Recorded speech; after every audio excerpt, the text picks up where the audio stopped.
பணம் குடுக்கறேன்னு சொல்லிட்டே இருந்தாரு. எனக்கும் நிறைய கடன் இருந்துச்சு, அதை அடைக்கணும். எனக்கு வேற வழி தெரியல. அதனால அவரு கொடுத்த பணத்தை நான் வாங்கிட்டேன். இனியா இனியா பாப்பா, அவர் ஒண்ணு அப்படியே அள்ளி குடுத்துடல இனியா பாப்பா. எனக்கு ரொம்ப கில்ட்டியா இருக்குமா. நீ கில்ட் ஆக வேண்டிய அவசியமே இல்ல இனியா. ஊர்ல இருக்கிற பொண்ணுங்கெல்லாம் எனக்கு அது வேணும் இது வேணும், பெருசா கல்யாணத்தை நடத்தி கொடுங்க, வரதட்சணையா இவ்வளவு கொடுங்க அப்படின்னு எல்லாம் கேக்குறாங்க. ஆனா நீ அந்த மாதிரி எதுவுமே கேட்காம தானே இனியா இருந்த.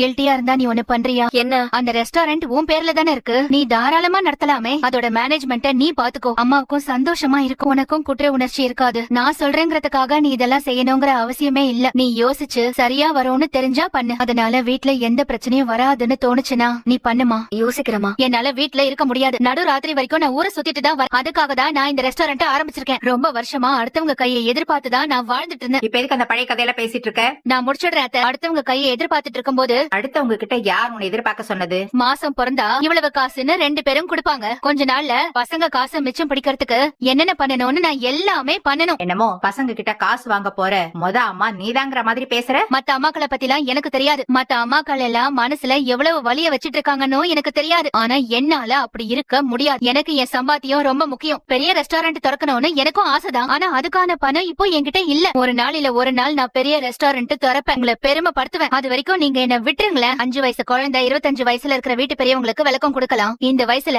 என்ன உங்களுக்கு விளக்கம் கொடுக்க வைக்காதீங்க. அதுவும் என்